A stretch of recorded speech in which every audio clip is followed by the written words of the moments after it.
E aí pessoal, mais um vídeo. Dessa vez eu tô aqui no Aquário de Vancouver. Tô tendo a ajuda hoje de um conterrâneo meu, do Francisco, que tá aqui no congresso. Ele faz doutorado em Química também. E o Aquário de Vancouver é um dos melhores da América do Norte. Ele não é tão criticado assim quanto o SeaWorld, por exemplo, porque ele é mais voltado para pesquisa científica e não para entretenimento, como acontece nos aquários dos Estados Unidos. Tem muita coisa legal lá dentro, tem muita espécie nativa daqui de Vancouver, mas também tem muita espécie que migra, como é o caso das baleias belugas. Ele é mais voltado realmente para a área científica e não para a área de entretenimento, né? Por isso que não tem tantos shows assim como são os aquários dos Estados Unidos. Então, até mais. A gente está aqui agora já no aquário, acabamos de entrar. Encontrei aqui um conterrâneo, um maranhense, o Francisco. Né? Ele está fazendo aqui, está num congresso de química, também é meu xará na área de estudo. E aqui é a entrada do aquário. É essa parte de peixes pequenos.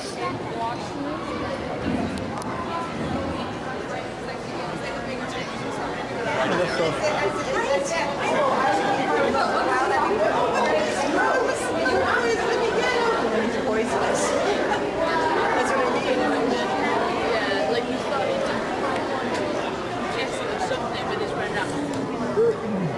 Olha só que legal.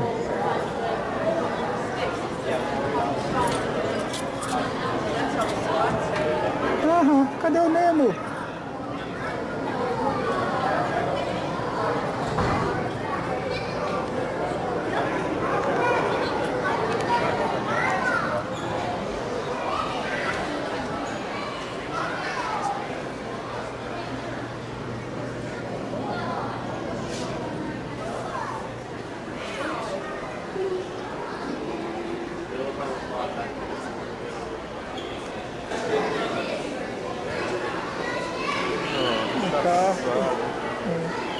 Olha, esse aqui é assado cheio de cheiro verde.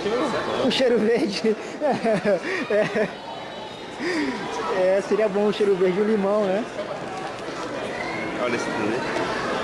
Caramba!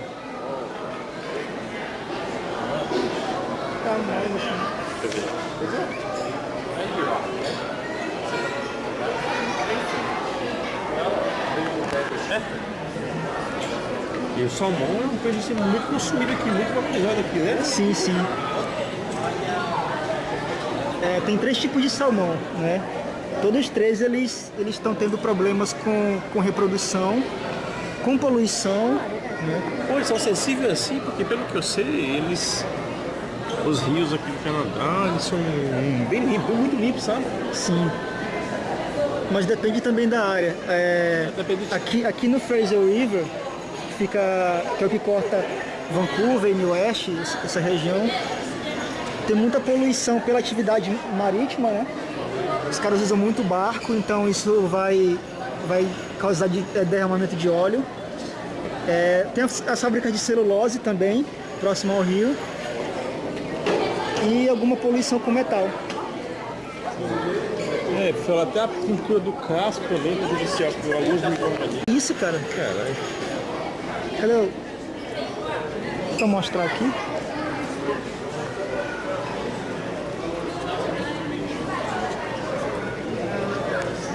Nossa.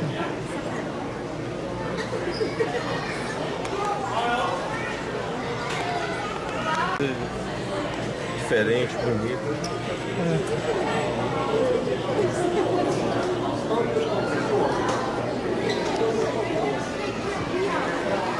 Tem muita espécie para ser descoberta ainda no mar, né, cara? Com certeza. A oceanografia, a biologia marinha é muito rica. Oh, sorry.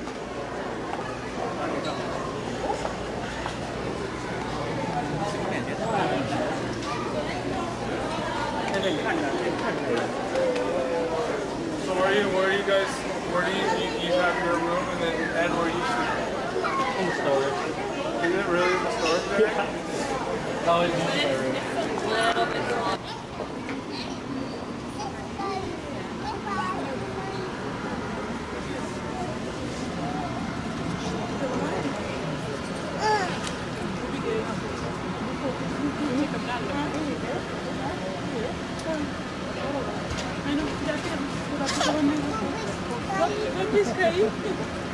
Que legal.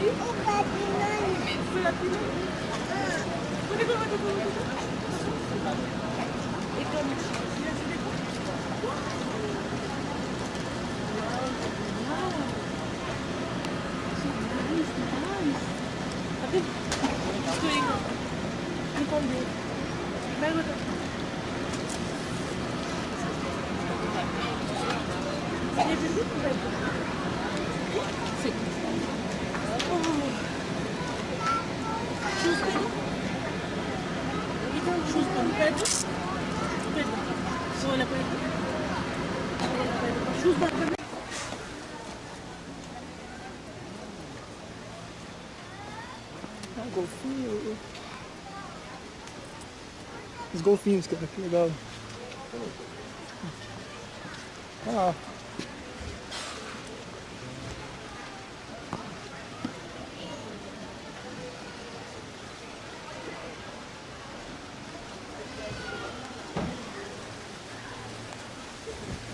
Esse aquário ele tá muito mais voltado para pesquisa do que para entretenimento, né?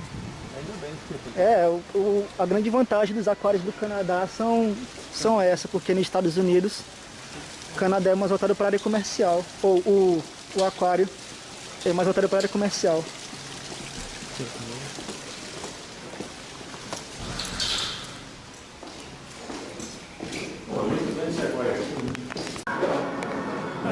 Isso aqui é um Pokémon, cara, o jeito desse negócio.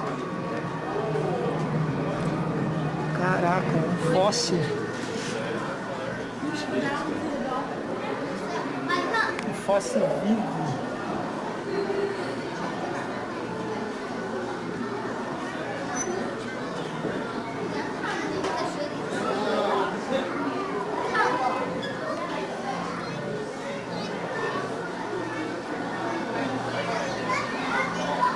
Uma lojinha de presentes aqui.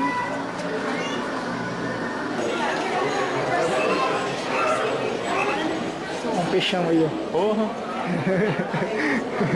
This is salmon. This is kind of salmon. I know, it's so much salmon. This is Vamos ver aqui.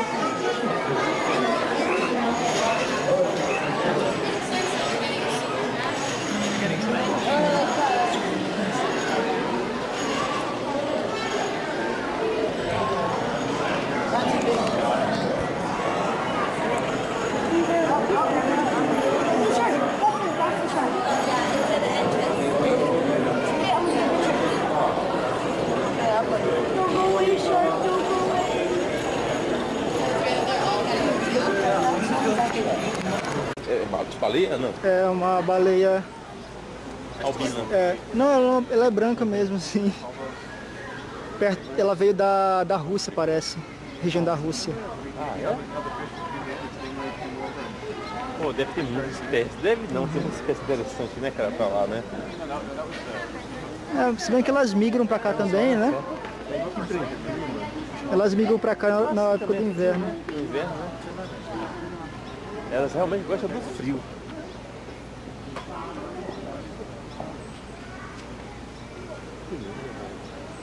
Pô, aqui é pequeno pra ela. Mas tem muitos animais desses que eles não conseguem viver na natureza, né?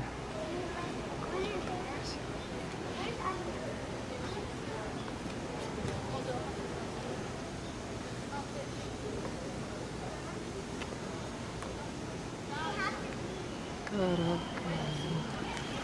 É a segunda.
Boa tarde.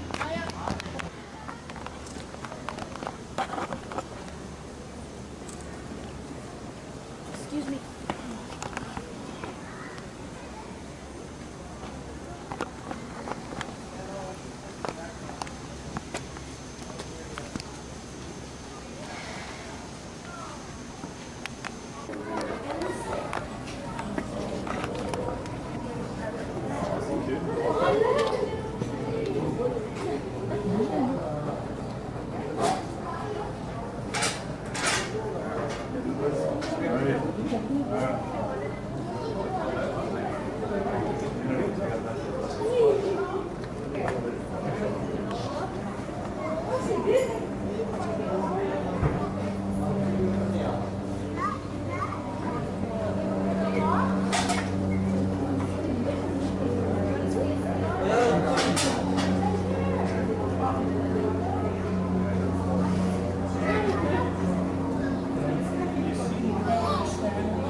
So she said you would go there or go up to the top and you know against the fence.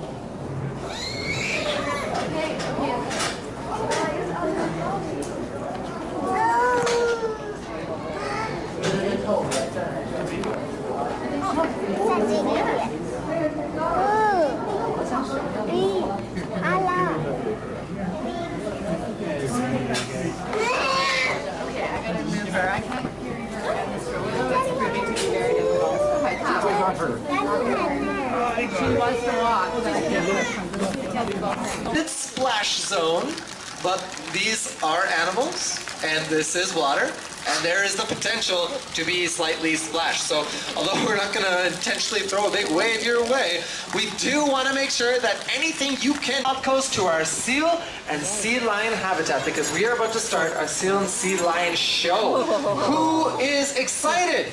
Oh, come on, we can do better than that. It's not raining, it's a little cold, but it's a beautiful day, and these are some of the most incredible animals. So once again, who's excited? Yes!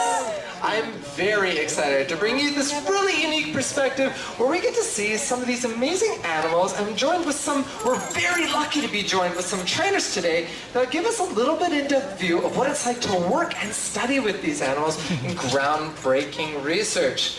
Mention these trainers, we have our trainers working in here. On the near side here, we have Danielle working with our stellar sea lion, Ashby. And on the far side of the exhibit, we have Charlotte and Melissa working with our 2 Pacific Harbor seals. So, who here has heard about some of the groundbreaking research that we've been part of at the Vancouver Aquarium? No? No hands? Well, it might surprise you to know we've been actually part of groundbreaking research for over 20 years. The research here at the Vancouver Aquarium is crucial to understanding the lives of these seals and sea lions and uncovering some of the mysteries of their, well, very unknown lives out in our oceans. However, Everybody may be asking, and we get this a lot, and it's okay, what exactly is the difference between a seal and a sea lion? Well, we do have these two species here, and you'll notice that they look quite different in both size and some of the shapes, but they're actually part of a very unique group of marine mammals named pinnipeds. This word, although sounds fancy, just means feather-footed. This refers to their flippers. Yes, they don't look like feathers, but yeah, you have to give it a little bit of leeway there. So yes, refers to their flippers, and they use these in very different ways, both in the water and on land. When you see a seal on land, well, I wouldn't think the word nimble would come up to mind. If you take your eyes over on the far beach there, see what Charlotte's bringing up? Yes, lying on their belly. So they don't use those front flippers to prop themselves up in any way, but kind of lie on their stomach and use an inchworm technique to move. We actually call this, yes, as we have demonstrated over here, very kindly by Ashby, we call this galumphing. Yes, it's possibly the coolest name in the scientific language. We call it galumphing. It's this inchworm technique that seals use. However, sea lions, like here, Ashby's showing how nimble she can be and agile on tough topography and the rocks. They have those powerful front pectoral flippers to prop themselves up. They rotate their hind ones underneath them and kind of waddle or walk. They're even strong enough to climb tall rocks and prop their entire body weight in very different techniques. So if you look on the far side of the habitat, you'll notice our seals in the water will use their hind flippers in a side-to-side motion, kind of like a fish would. However, here near in the middle of the exhibit, you'll see Ashby using her front pectoral flippers powerfully to boost herself through the water, slap the water, as she can use those powerful muscles to project her at high speeds, up to 27 kilometers an hour, or 17 miles per hour. Very high energy, and they need these powerful front flippers to enable them to do so. However, if you're not seeing them galump on land, or you're seeing them power through the water, you may just get a glimpse of one of these pinnipeds' heads above the water. Well, you can use this as a hint to let you know whether this is a seal or a sea lion that you're looking at. We all have some ears around here. We've got some lobes around, some holes on the side, and these animals do have different forms of ears. They don't look like ours, but they're both fully capable of hearing. If you look at a seal, now we are quite far away, you probably won't see anything that resembles an ear. However, behind their eye, they will have a small hole, which they have an inner ear in which to listen. But if you take a look over here at Ashby, you'll notice a little something different. Kind of looks like one of our lobes, as Daniel's showing.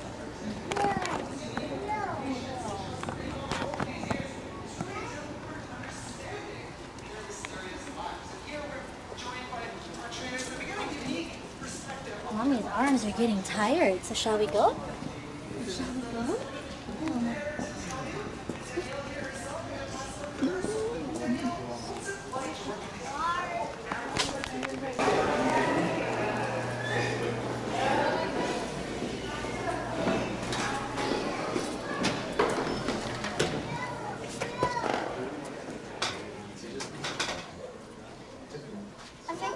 He's looking at you. Do you know my favorite animal is before it's kind of universe than the water? What's that? A dolphin. Well, they are not the best, so you have to try again. Go back over there. Come back for you. No! No! Go stand in front again and wait. Ela fala inglês, eu não falo.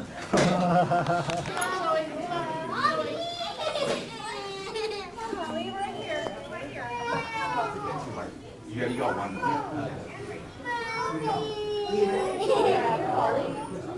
Okay, Connor, come. Connor, come. Hold my hand. Hold my hand.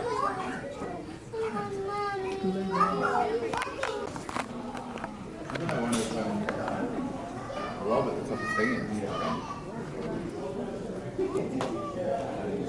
That's a little kind of fun. Sorry, okay. Ok. Oh, should I get 10 more out of that? Already want to be going? Excuse me.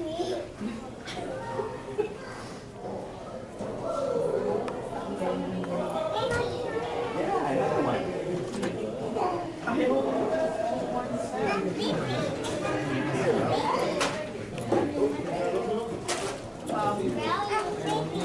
Hunter, there's a real one here. The real one.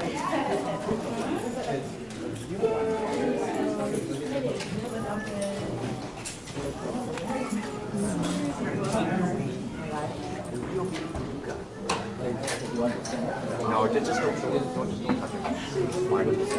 No, it's okay.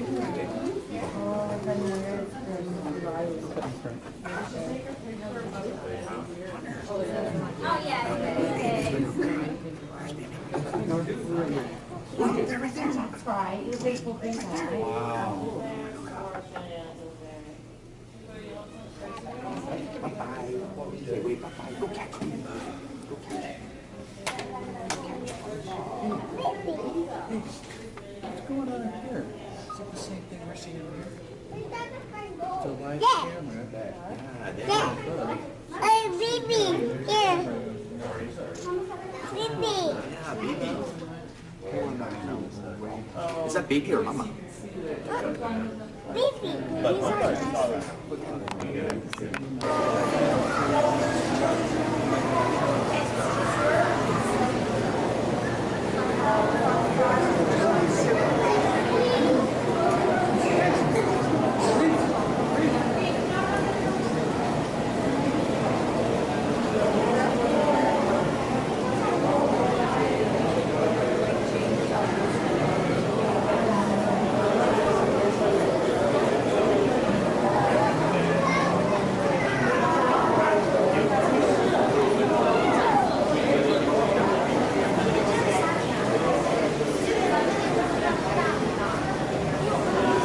A parte das águas vivas, que legal.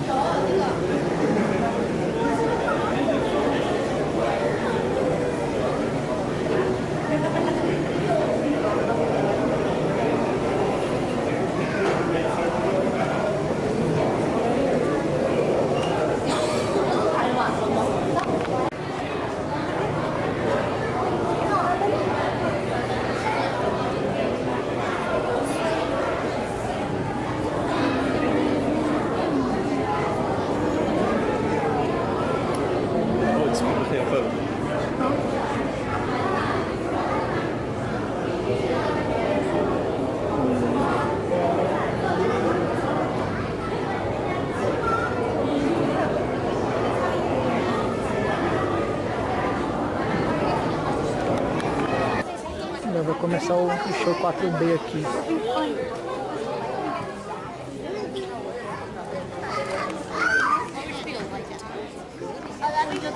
Places as the front door. Hi. Hi. I'm very excited that you've joined us here today for the Great Salmon Run in 4 Dimensions. Just a couple of quick things before we get started. This is the 4D experience, which means not only are you going to see the show in front of you in 3 dimensions, you're also going to experience the program in and around your seats. It's a lot of fun. But because of that, there's also a couple of unusual things we have to ask here in the theater. One of those is that you do please leave all snacks and drinks tucked away in a bag or somewhere else safe until after the show. That's because food and drink can get stuck in the fancy little doohickeys that make the theater work. The technical term, the doohickeys, I don't know.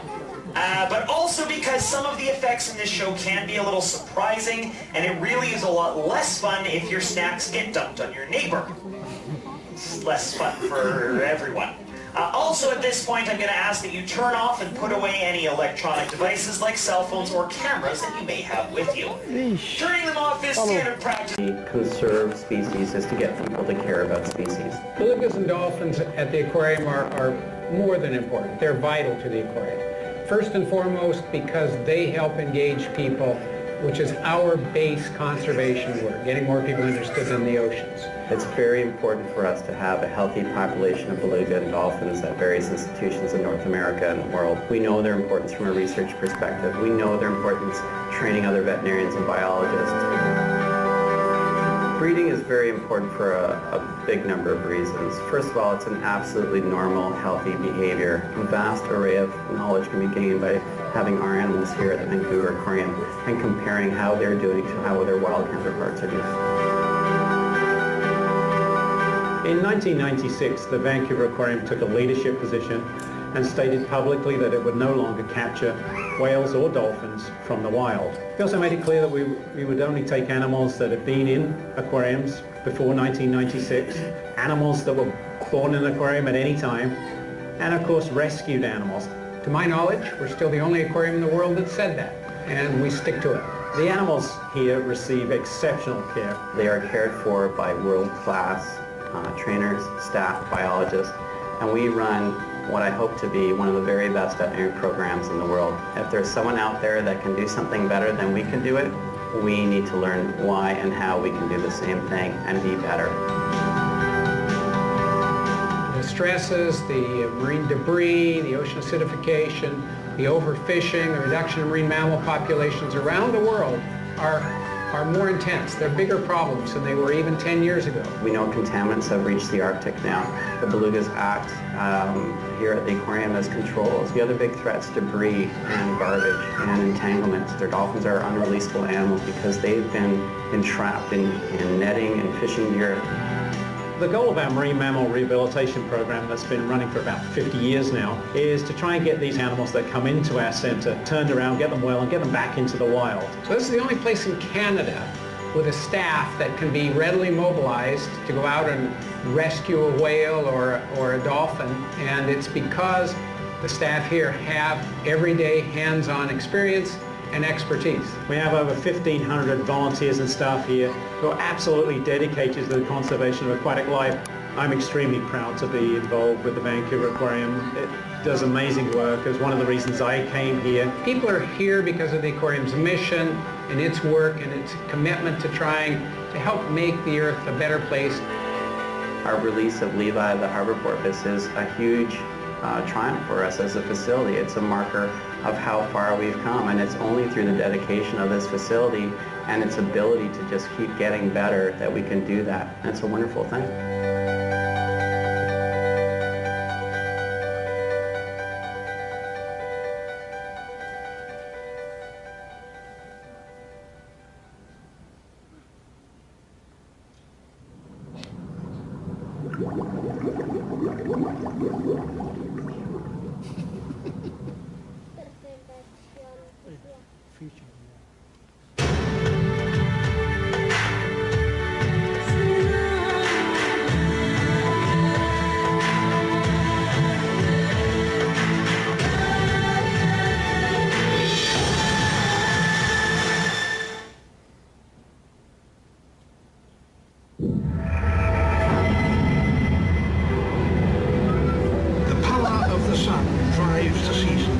Transforming our planet.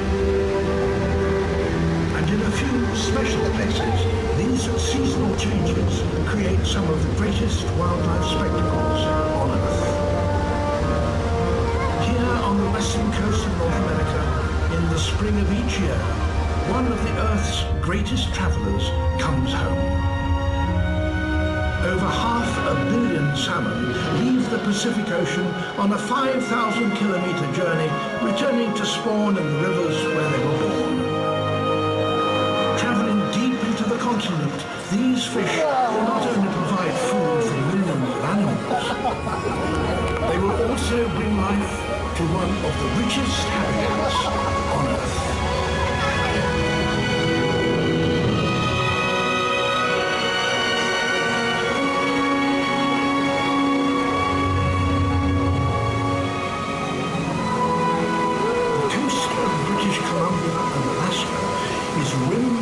Spectacular mountains.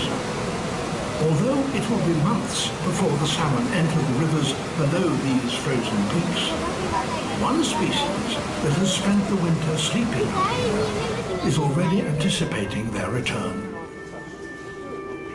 Snug in their dens, the females have given birth, and now the family is beginning to stir.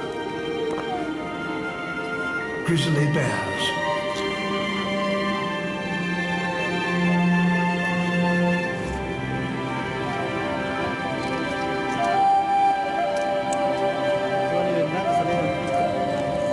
whether the cubs will live or die depends largely on one key event, the salmon run.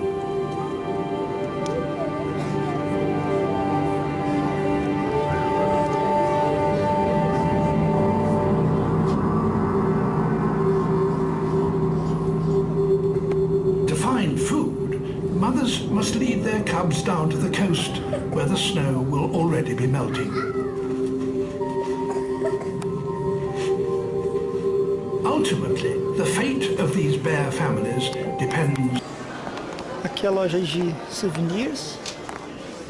Clima de Natal já.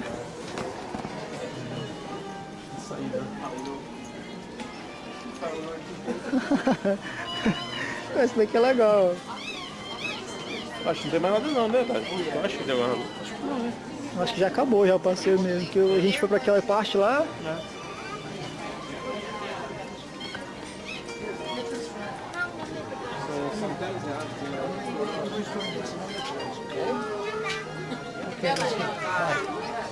Então é isso aí, espero que vocês tenham gostado.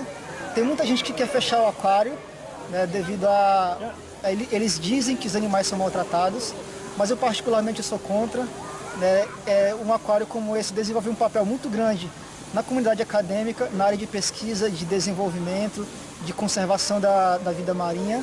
E também não é tão fácil fechar um aquário desse. Você não pode simplesmente pegar os animais e jogar no mar, porque isso não funciona. Tem muita espécie que não é daqui. Como no caso do Brasil, temos a introdução do mexilhão dourado e recentemente do peixe-leão no litoral brasileiro. Tá? E um aquário desse não pode ser desfeito da maneira que muitas pessoas querem. Espero que vocês tenham gostado. Até mais.